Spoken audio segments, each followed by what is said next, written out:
Bonjour, nous sommes le dimanche 7 avril 2019. Et hier, j'ai passé toute ma journée à faire une seule chose, et c'est à lire un de mes propres livres. Alors vous me direz, c'est un plaisir un peu malsain, c'est du narcissisme mal placé. Eh bien non, parce qu'un auteur ou une autrice dont le livre est publié doit au moins une fois dans sa vie lire son propre livre. Pourquoi? Eh bien, ça s'appelle les secondes épreuves. Les secondes épreuves, c'est quelque chose qu'on vous envoie et l'éditeur, en disant maintenant, il faut que vous regardiez ça et dire si vous êtes prêt à ce qu'on le publie. Voilà. Alors, pourquoi est-ce qu'il y a des secondes épreuves? Parce qu'il y en a des premières. Ça se passe comme ça, on accepte votre manuscrit, dans le meilleur des cas, et on fait les premières épreuves. Les premières épreuves, c'est le livre tel qu'il apparaîtra. C'est la transformation du manuscrit en un livre. Il y a la page de garde, il y a les remerciements, il y a la table des matières, il y a éventuellement la liste des livres précédents du même auteur, etc. On peut déjà imprimer les premières épreuves, mais personne ne le fera jamais parce que il a pu se passer des choses entre la lecture du manuscrit et la mise sur papier. Il y a encore des choses à corriger. Il y a un correcteur ou une correctrice qui agit là de manière massive. Dans mon cas, dans celui-ci, qui est mes vacances à Morobé, heureusement, il y avait très peu de choses que l'éditeur voulait faire changer, à part de la ponctuation, présenter les dialogues autrement, mettre les guillemets, d'autres guillemets, supprimer les caractères gras et ainsi de suite. Bon, voilà, changer des choses à ce niveau-là. Il y avait une erreur. Je m'étais trompé dans une expression. J'avais dit avoir droit au chapitre, alors que l'expression, effectivement, on m'a fait remarquer, c'est avoir voix au chapitre. Il y avait encore quatre ou cinq choses qu'on voulait qu'on change, effectivement, les choses qui prêtaient des ambiguïtés, des choses de cet ordre-là, mais enfin bon, très très peu par rapport au sort qu'avaient subi mes manuscrits précédents chez le même éditeur, Fayard. C'est le 11e livre que je publie chez Fayard. Il y en avait déjà eu 10. Les 10 autres, c'était de la non-fiction, c'était des essais. Celui-ci, c'est de la fiction. C'est pas tout à fait de la fiction. C'est un récit manifestement autobiographique. On ne va pas cacher ça. Mais c'est un récit, voilà, c'est la vie, mais c'est la vie présentée comme un roman. Alors c'est ma vie pendant une semaine en 2003. Et au mois d'août 2003, mes vacances à Morobé, qui était un petit, parce qu'il n'y a pas une plage, mais c'est un petit port de pêche, pas très loin de plage, en Californie centrale, un coin un peu perdu, c'est pas sur les grandes routes. Voilà, je passe une semaine là et je raconte ce qui se passe. C'est un récit romancé. Il y avait un choix parce que je parle de mes enfants, je parle d'un certain nombre de personnes.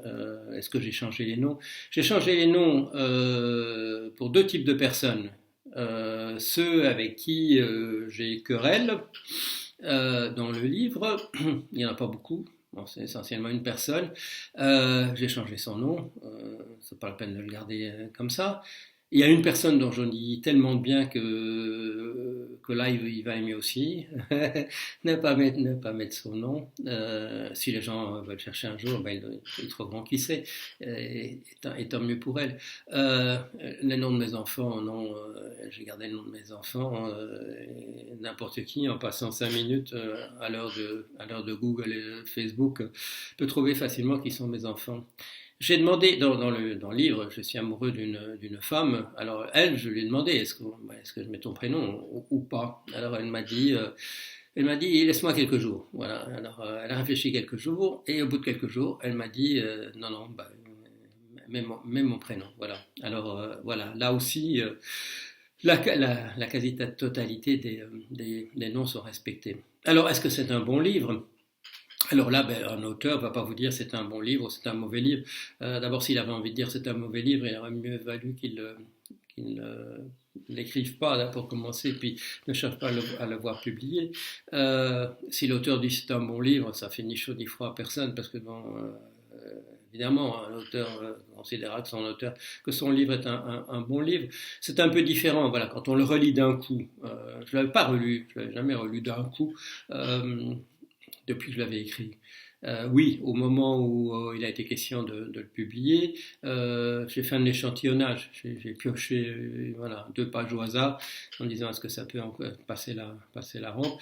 Et je me suis dit oui. Et puis au cours de la lecture, voilà, la rédaction des premières épreuves, j'ai dû regarder ici ou là quelques petites choses, mais je ne l'avais pas relu. Alors c'est une expérience de le lire d'un seul coup. Évidemment, l'auteur ne lit pas, ou l'autrice ne lit pas son propre roman, son propre récit de la même manière qu'un lecteur quelconque. Est-ce qu'il y a une indication? Oui, il y a une indication, parce que l'éditeur a voulu le publier. Alors, dans ce cas-ci, qu'est-ce que ça peut dire? L'éditeur peut se dire, bon, ben, on connaît le nom de l'auteur, Jorion, il y aura déjà des gens, un minimum de gens qui voudront, par curiosité, regarder ce qu'il écrit quand il écrit un roman, pour savoir s'il écrit bien, s'il sait faire ça aussi. Ça parle de tout à fait autre chose de ce qu'il a parlé jusqu'ici. C'est une histoire d'amour, ça parle de ses rapports avec les femmes. Ça, c'est une chose dont il ne parle pas d'habitude. Si on est curieux, si on veut voir de quoi ça parle, eh bien, on peut aller regarder là. Donc, l'éditeur lui-même pourrait se dire, bon, ça se vendra quand même un minimum. Ça mérite l'investissement, voilà. Mais ceci dit, là je vais quand même l'ajouter, je ne vais pas le montrer, maintenant. J'ai reçu de l'éditeur à propos de ce livre, ça je peux vous le dire, bon, ça m'a fait très très plaisir, j'ai reçu le meilleur courrier que j'ai jamais eu de chez Fayard. Bon, quelqu'un qui vous publie 11 livres, c'est quelqu'un qui n'est pas mécontent de ce qu'on a fait. Il aurait pu arrêter après le premier, il aurait pu ne jamais publier le premier, puis après le premier aurait pu s'arrêter. Après chacun aurait pu s'arrêter en disant bon, on arrête l'aventure là. Mais le courrier que j'ai reçu à propos de ce manuscrit-là,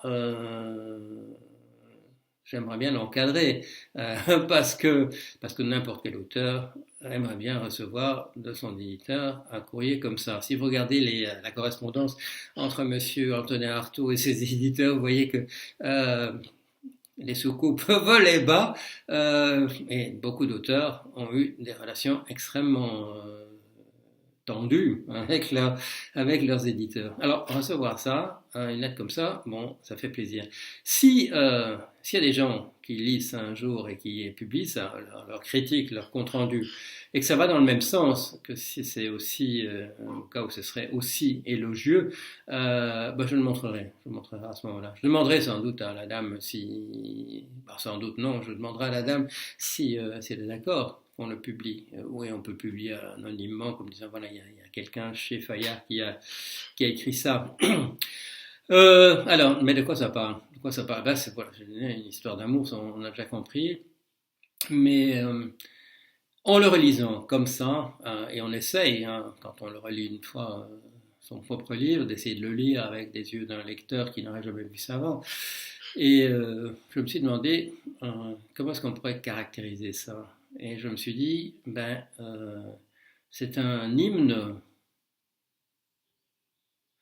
C'est un hymne aux relations dans le genre humain entre les hommes et les femmes, vu du point de vue, bien entendu, d'un des côtés, c'est pas écrit à 4 mains, vu du point de vue d'un homme. Et ça a été écrit au moment même, enfin ça n'a pas été écrit pendant les vacances même à Morobé, ça a été écrit, je ne sais pas, ça se passe en août 2003, ça a dû être écrit en septembre et octobre 2003, à vue de nez. Et voilà, je crois que c'est ça Enfin, si moi je devais dire quelque chose à propos de ce livre, je dirais ça. C'est écrit il y a 16 ans. On n'écrirait peut-être plus les choses comme ça maintenant. Je crois que moi, je l'écrirais toujours de la même manière. Bon, ce sont mes aventures à ce moment-là. Évidemment, je n'écrirais pas ça maintenant, en 2019. J'ai d'autres aventures et j'écrirais autre chose. Mais je crois que j'écrirais de la même manière. Je n'ai pas changé la manière de voir le monde.